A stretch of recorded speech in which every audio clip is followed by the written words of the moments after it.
Hi everyone, here's the Book Chemist once again. Today I'm reviewing Americanitis, Miles Beard's debut novel. Occasionally, not very often, but occasionally, a writer will reach out to me to ask if I'd be interested in reading a book of theirs that is coming out. Often it's their debut novel, and if I'd be interested in reviewing them. I'm always very happy to hear from writers and always excited to take a look. Often these books maybe are not really up my alley. I already have a very long list of books I want to read soon.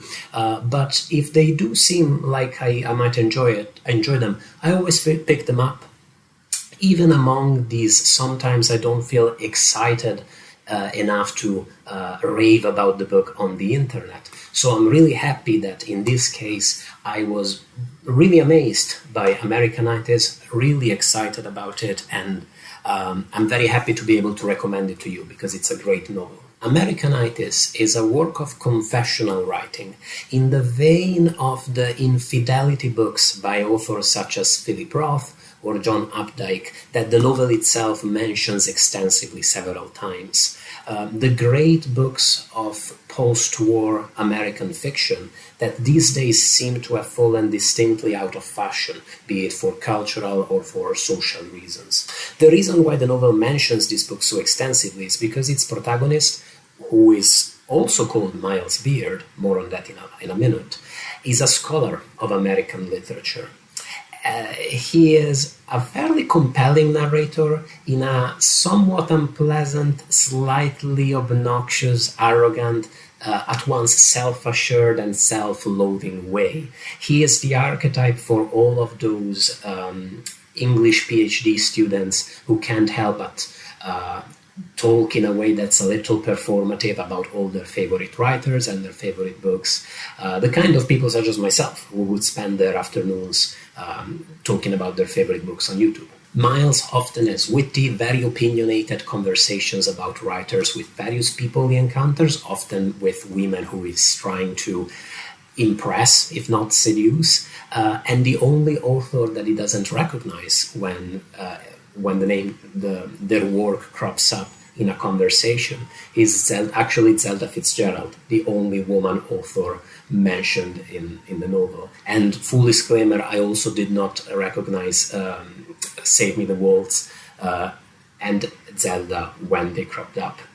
As you can probably tell from the fact that the narrator and the writer have the same name, Americanitis plays extensively with the concept of autofiction, with this literary genre that collides fiction, novel writing with memoir, and challenges the distinction between the two.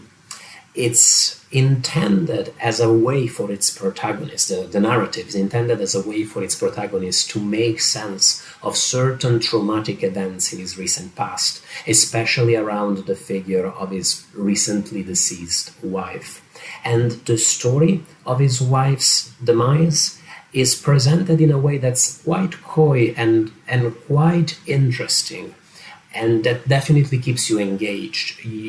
I definitely felt captivated by the narrative, and I wanted to discover more about what Miles had done potentially, what had happened to his wife, what had happened between them. The way the novel presents its plot is captivating, sure, and it's coy, but it's also really generous, because in describing his infidelities, for instance, or describing the less pleasant aspects of his behavior online, Miles, as a narrator, shines a light on certain behaviors, certain ways of interacting with other people that, sure, they're unpleasant, sure, they're toxic, but that I think all of us, to a smaller or greater extent, will be able to relate to.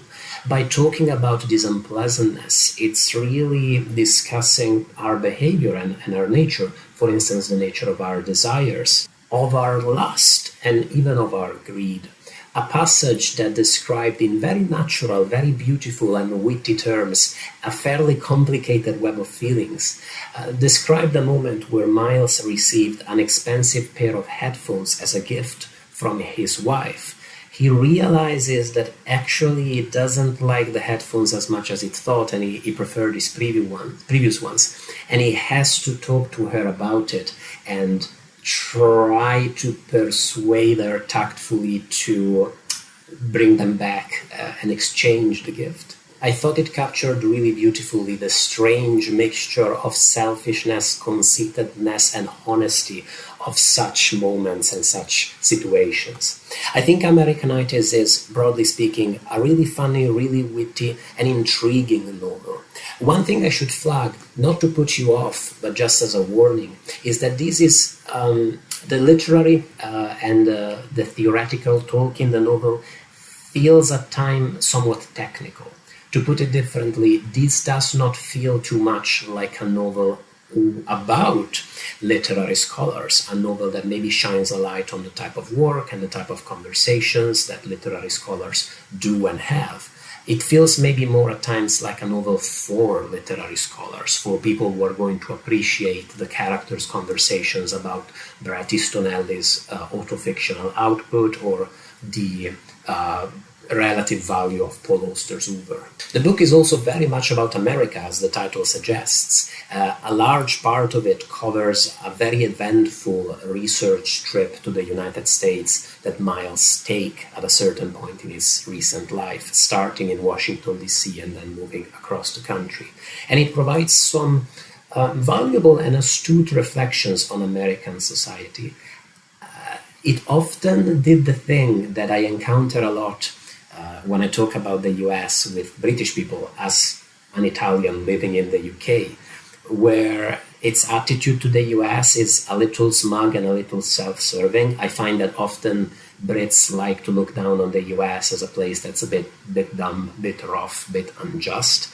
And while some of the reflections most of the reflections are really valid, I think that's fairly amusing. As I said, as a foreigner living in the UK, to me, the UK and the US feel a little bit like a game of spot the difference, even though Brits are convinced that Americans are so very different from them. If you're looking for an intellectually stimulating read that also packs a very strong emotional punch, I think Americanitis is not going to disappoint you. I think it's an amazing novel, and I wish it every success. I think it deserves it. Thank you so much for watching the review. If you're going to read the book based on it, please do let me know. And similarly, if you've read it, I look forward to hearing what you thought of it. If you were won over, if you were maybe hesitant, look forward to discussing it, as always, in the comments. Thanks again. Bye, everybody.